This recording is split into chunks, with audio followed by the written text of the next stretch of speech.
Hi friends, welcome to SS family 1431. ముందుగా అందరికీ ముక్కోటి ఏకాదశి శుభాకాంక్షలండి. ఆ శ్రీమన్నారాయణి ఆశీస్సులు మనందరికీ ఉండాలని, అందరం సుఖ సంతోషాలతో, ఆయురారోగ్యాలతో, అష్టైశ్వర్యాలతో ఉండాలని మనస్ఫూర్తిగా కోరుకుంటున్నానండి.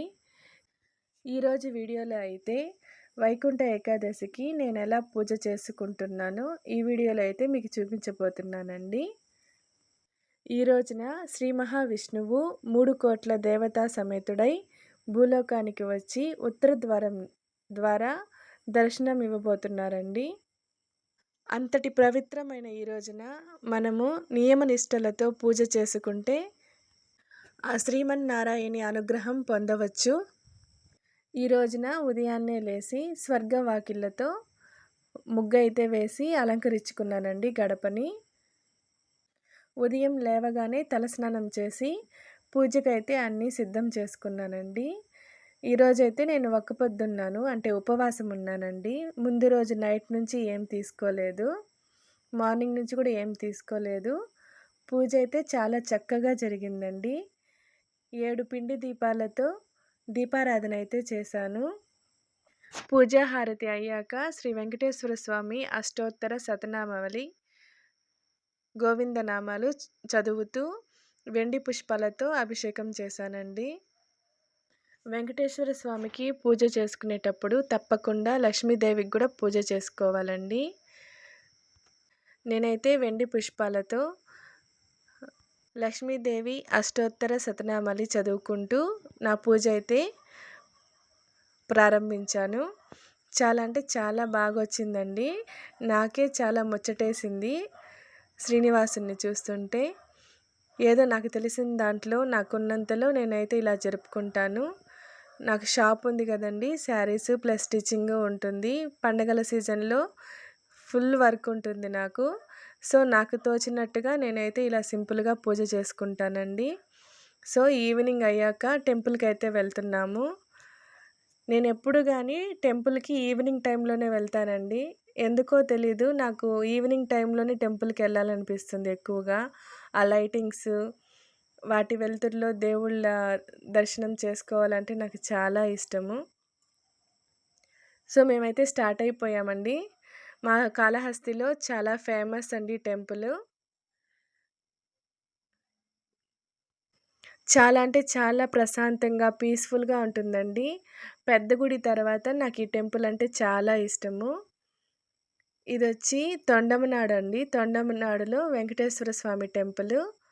కాళహస్తిలో చాలా ఫేమస్ ఈ టెంపుల్. ఎవరైనా చూడకుండా ఉంటే తప్పకుండా విజిట్ అయితే అవ్వండి. చాలా పీస్ఫుల్గా ఉంటుంది. చుట్టూరు పొలాలు, మధ్యలో వెంకటేశ్వర స్వామి టెంపుల్ అయితే ఉంటుంది. సో ఈ ముక్కోటి ఏకాదశికి ఫుల్లుగా ఉన్నారండి. రష్ అయితే జనాలు ఫుల్లుగా ఉన్నారు. మార్నింగ్ అంతా క్యూలోనే ఉన్నారంట. ఈవినింగ్ టైంలో క్యూ తగ్గింది అన్నారు. సో ఇక్కడైతే బైక్ కానీ, కారు కానీ, ఆటో కానీ పార్కింగ్ ప్లేస్ చాలా బాగుంటుందండి. దేంట్లో అయినా వచ్చేవచ్చు. పార్కింగ్ అయితే ఎక్కడైనా ఈజీగా పార్క్ చేసుకోవచ్చు. బైక్కి సపరేట్గా, ఆటోలకి సపరేట్గా, కార్కి సపరేట్గా ఉంది పార్కింగ్ ప్లేసు. సో మేము వచ్చే కాడికి చాలామంది జనాలు ఉన్నారండి ఇక్కడ. ఇది వచ్చి ఆటో పార్కింగ్. ఫస్ట్ చూపించింది బైక్ పార్కింగ్ అండి. పార్కింగ్ కూడా చాలా బాగుంటుంది ఇక్కడ, ఈజీగా ఉంటుంది. అన్నదానం కూడా ఉంటుందండి. ముక్కోటి ఏకాదశికి మార్నింగ్ నుంచి నైట్ దాకా అన్నదానం చేస్తూనే ఉంటారు ఇక్కడ. చాలా అంటే చాలా బాగుంటుంది. సో మేము వెళ్ళే కాడికి దర్శనం చేసుకొని లేట్ అయితే అయిపోయిందండి. ఇంకా మేము వెళ్ళడమే స్టార్టింగే క్యూలోకి అయితే వెళ్ళిపోయామండి.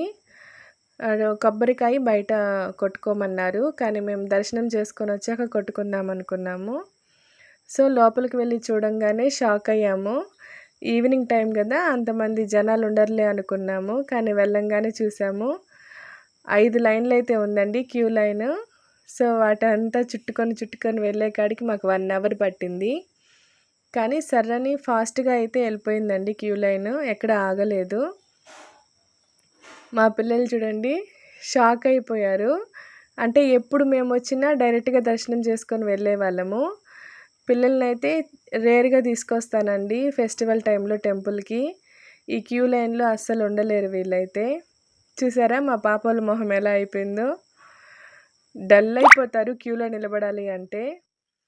సో, మా దర్శనమైతే ఇలా జరిగిందండి. మీరు ఎప్పుడైనా శ్రీకాళహస్తిలో ఉన్న తొండమనాడు టెంపుల్ విజిట్ అయ్యుంటే కామెంట్ అయితే చేయండి. అండ్ చూసారా ఎంత పీస్‌ఫుల్‌గా ఉందో? లైటింగ్స్‌కి చాలా అంటే చాలా బావుంటుందండి ఈ టెంపులు. నాకు ఎంతో ఇష్టమైన టెంపులు. శ్రీ వెంకటేశ్వర స్వామి టెంపులు.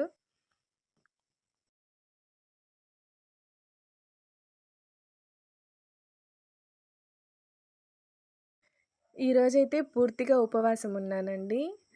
దేవుడికి నైవేద్యంగా సమర్పించిన అరటిపండయితే ఒకటి తీసుకున్నాను. మామూలు టైంలో అయితే నాకు ఫుల్లు ఆకలి వేస్తుందండి టైమ్ టు టైము. కానీ ఎందుకో ఈరోజు ఒక్కపొద్దు అంటే ఫాస్టింగ్ ఉన్నాను గదా! నాకు ఆకలి అనిపించలేదు. నాకు షాక్ అయ్యాను నేనైతే. సో, మా దర్శనం అయిపోయిందండి. మా పిల్లలు క్యూలో ఇంతసేపు వెళ్తూ ఉంటాం గదా మమ్మీ! దేవుడి దగ్గరికొచ్చే కాడికి ఫాస్ట్‌గా తోసేస్తున్నారు ఎందుకు అని అడిగారు. సో, షాక్ అయిపోయారండి పిల్లలైతే. దేవుడి దగ్గరికి పోయి అటు నిలబడ్డాము, దండం పెట్టుకునే గ్యాప్‌లో తోసేశారు. సో, బయటకొచ్చాక ఇక్కడైతే చాలా బాగా డెకరేట్ చేశారండి. వెంకటేశ్వర స్వామి అవతారాలతో బ్యానర్స్ సెట్ చేశారు. అండ్ ఈ లైటింగ్స్‌కి చాలా అంటే చాలా బావుంది. అందరూ ఫోటోస్ అయితే తీసుకుంటూ ఉన్నారండి. మాకైతే ఎక్కడా గాని స్పేస్ లేదు ఫోటో తీసుకుందాం అనుకుంటే. సో, మేమైతే లాస్ట్‌కి కృష్ణావతారం కాడైతే ఫోటోస్ తీసుకున్నామండి. ఈ అవతారాలతో చాలా బాగా బ్యానర్స్ సెట్ చేశారు. నరసింహస్వామి అవతారం. డైరెక్ట్‌గా చూస్తే దగ్గర నుంచి చాలా బావున్నాయండి ఇవైతే. చాలా బాగా సెట్ చేశారు.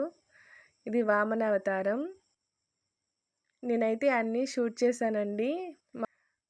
మా సబ్‌స్క్రైబర్స్‌కి అందరికీ చూపిచ్చాలని ఒక దాంతో చాలా వరకు ఇవన్నీ ఒకటి వదలకుండా షూట్ చేశాను. ఇదొచ్చి పరశురామ అవతారం.